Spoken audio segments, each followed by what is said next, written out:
Hey there, pups, pops, and mamas. Welcome back to the Doghouse. A special addendum to our Dog Days songs to lace around the house to. So I recently posted the Dog Days performance of Dude Chillin. And I thought that it would be nice to just for people who are curious in terms of what I'm actually doing with these live mixes, and in what sense is this actually a performance? Like, am I not just, pressing play and letting something run through? So I've got my MIDI controllers and various tools at hand, and during the live mix, I am working with pre-recorded or pre-programmed clips of songs that I've recorded, but I'm interacting with them live as we're doing it. And so this is probably especially of interest to anyone who is like a new Ableton user or Ableton curious, or even a novice user. When we talk to one another, we can always learn little things about how people use it, because as a DAW, it's so deep, and even the experts continually learn things about what it can do and how you can use it. So I'm just not going to attempt to be comprehensive about everything that's going on in this track. It'll just be a few things that come to mind. And if you like this video, if you find it helpful, please like, subscribe, and leave a comment that you would like to see more of these, because I don't proclaim to be an expert. I'm just a guy who likes to play around in my home studio and explore and expand my knowledge. So the whole Oldog vibe is I deliberately chose the name Oldog because of the saying, you can't teach an old dog new tricks, and I just outright don't believe that's true. So I've been around the block a few times, and I really believe in lifelong learning as a philosophy, and how I approach my production, how I approach Ableton is all a part of that. So anyway, enough philosophy. Let's dive into a little bit of what's going on here. So right now I've got this first set of clips are just playing in the background and endlessly looping. And I've got a couple of the controllers here set to some of the parameters on the sounds. The first thing that I'll ever do if I'm playing with a synth sound is to MIDI map the filter frequency, because that's just it's the most bang for your buck with interactive synthesizers. So here, what the filter does is if you're used to analog synthesis, you can hear, that's cutting a lot of the frequency, and this is wide open, all the frequencies. So that's a very, busy, full thing. And then that's really subtle and kind of background. And the ability to move it in between gives it dynamics to the song and adds dynamics. And then another thing that I like doing with the filter, because by almost definitionally, a pad sound like this doesn't really have much, if any, percussive content. And so I often like to use a gate with the pad. And what the gate does is it lets through either the volume or the filter in a pattern. So I've got a gate that's attached to this little knob here, and you can hear when I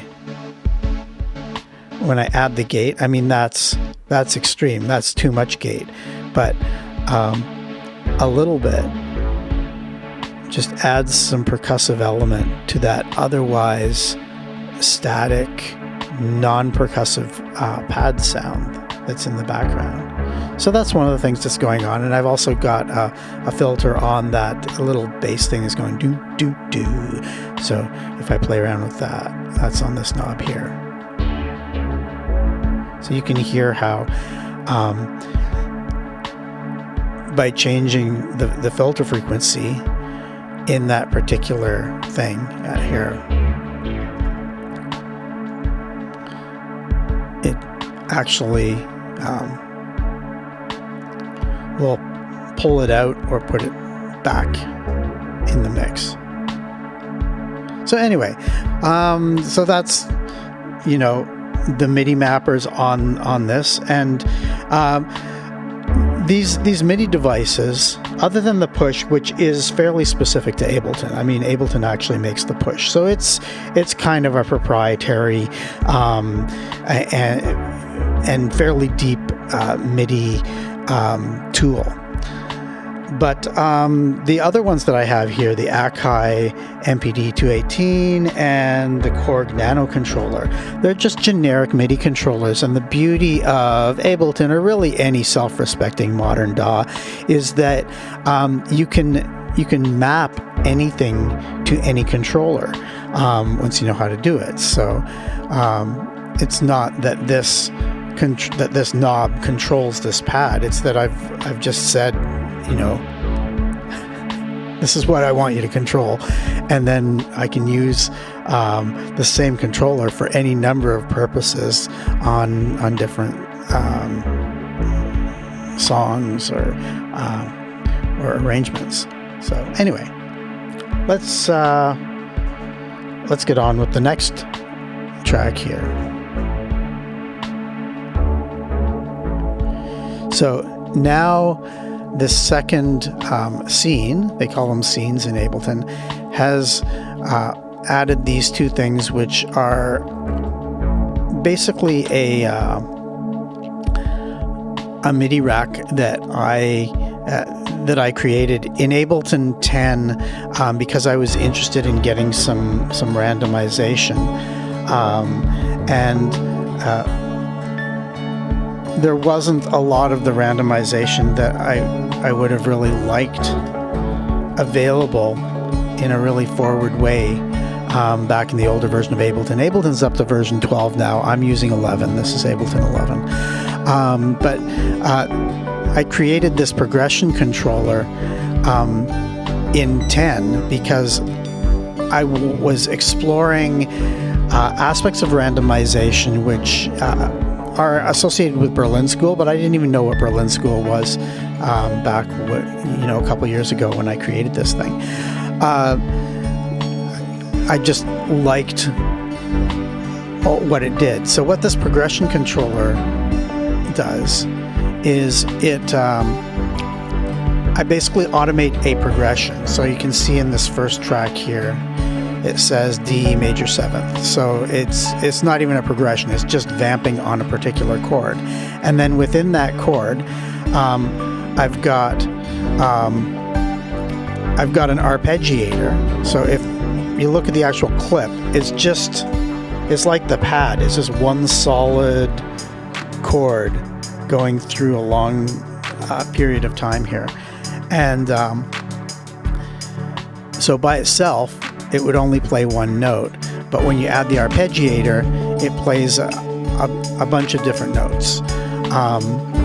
And I've added 2 layers of probability. So one is it will choose to constrain those notes within the chord of the progression. So here it's a D major 7th. It's looking at this major 7th chord that is included here, and it's basically randomly choosing a note in the chord and forcing it into the chord. So it's kind of interesting how it works. And then the other level of probability, that's the probability of what note within the chord it plays in the progression. The other probability that I have here is and I won't go into in this thing exactly how it works, but it's the probability of whether any given note in the arpeggiated thing will play. So it chooses, am I going to play a note? And then it also chooses which note am I going to play. And you can randomize both of those things. So you can see this little probability piece down here. If I turn this knob all the way down, here, let's just go back to this one here. So now we're back to where the progression controller started. So you can hear, you're still hearing the pad and stuff, but the progression controller isn't there because I've got the probability all the way down. Now, if I turn the probability all the way up, it's playing all the notes on the arpeggiator. And then I've got this other instrument, which is also on the probability. If I turn that all the way up, so you can hear that the arpeggiator is basically choosing various notes within the chords, but it's playing a lot of notes. And so I love the ability to add dynamics by changing the probability of that. Here, let's go back to that scene.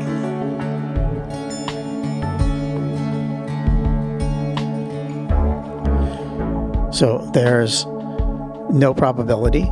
Here is, I'll take this first progression controller, the electric piano, and you can see that I'm increasing the probability. So there's about half, which means that the arpeggiator, every time it's going to hit a note, it chooses, am I going to play a note? It rolls the dice, and if the dice comes up yes, then it'll play the note. If the dice comes up no, it'll not play the note.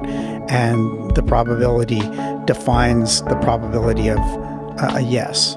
So you can see if I put the probability down, it will occasionally play notes, but not all the time. And if the probability is high, it plays the notes most of the time, but not all the time. And another thing that I enjoy doing with that is if I have a low probability, then I will put a delay on it. And I won't go into detail in this video about that, but I've got a delay and a reverb. You see these two are color-coded blue. That's my own personal code that is going to this, to a send track, which is color-coded blue off on the side here, but I think it's off the screen from where you can see it. Let's see if we can get it on the screen. No, that didn't really do it. Oh well.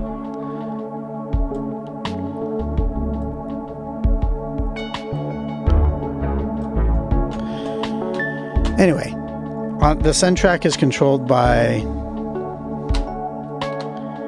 these controllers down here on the nano controller. And now you can hear that even though those notes are sparse, they get repeated. And I have the infinite repeat trigger on this button down here. So while that's pressed, it'll just continue looping this one piece of it as well as playing the other ones, but it's not adding the newly played notes into the loop.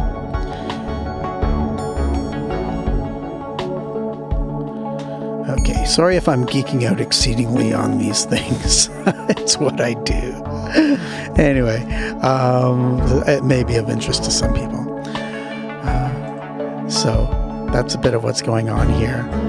And then another thing that Ableton introduced in Live 11 that was super useful was on these scenes here, which are basically the horizontal lines. The set of clips is all one scene. They added the ability to automate the scenes. They put a thing called a follow action, which says you can define it to play, 8 bars of the scene and then move on to the next one, which is why you can see that those lines are going down to the next one after each particular bar. You know, I can automatically trigger the scenes on the push by pressing the scene button over here on the side. But it's convenient to have it automated so that it will flow through, and that allows me to play with the various pieces of it. And the one other thing I did with the Dude Chillin' performance was I added an instrument track that has no clips at all, and that is this flute sound. And that's there so that I can play along. On the push, I've just started really learning how to use the push as a musical instrument, because it is. It's an interactive musical instrument. And it's a different way of thinking, because I normally play, guitar for guitar tracks and bass tracks, and then most everything else I would play on the keyboard. And a million years ago I took piano lessons as a kid, so I think the keyboard is the way to play something, but the push gives you a whole new interface of how to interact with playing it, and it has its own kind of unique expressiveness.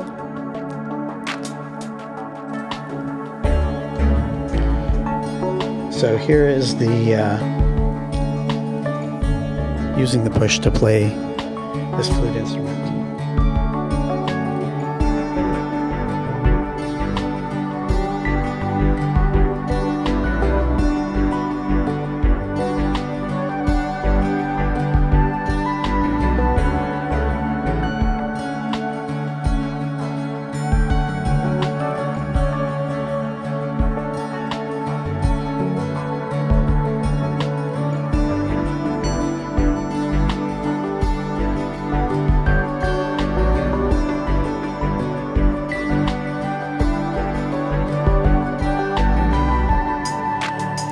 Okay, not a brilliant musical composition, more or less what we guitarists call noodling, but you get the idea. So that's a little bit of the things that were going on here in this Dude Chillin' performance, and just some strategies that I use for playing live stuff that I've produced. It's purists will say, well, it's not a live performance. I'm just pressing play and letting the things that I pre-programmed happen. And at some level that's true, but I also add layers of things that make it interactive and dynamic. So by being able to change the randomization on the progressive controllers, or to play the filter itself as an instrument, gives what I believe to be a live dynamic to the song, over and above just pressing play and letting people listen to the production and the arrangement that has been created. Things like the live instrument, of course, comes with a risk, because you no longer have the cleanness of the live production or the polish. But that's the beauty of live music, isn't it? Is that it is there's a risk. It can go completely off the rails. Here I just added a whole bunch of unnecessary delays to the drums to make it a little bit weird. But anyway. Oh, and incidentally, Dude Chillin' is not this long. If you've ever listened to the original video. And one of the things I love about Ableton is that the way the clip view operates and thinks is a lot about looping based as opposed to horizontal based.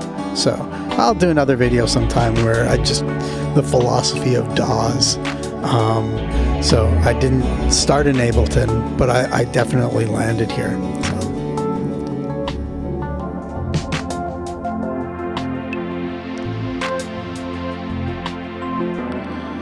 Anyway, thank you very much for stopping by the doghouse for our little walkthrough, talk through of some of the things that I'm doing here on the Dude Chillin' song.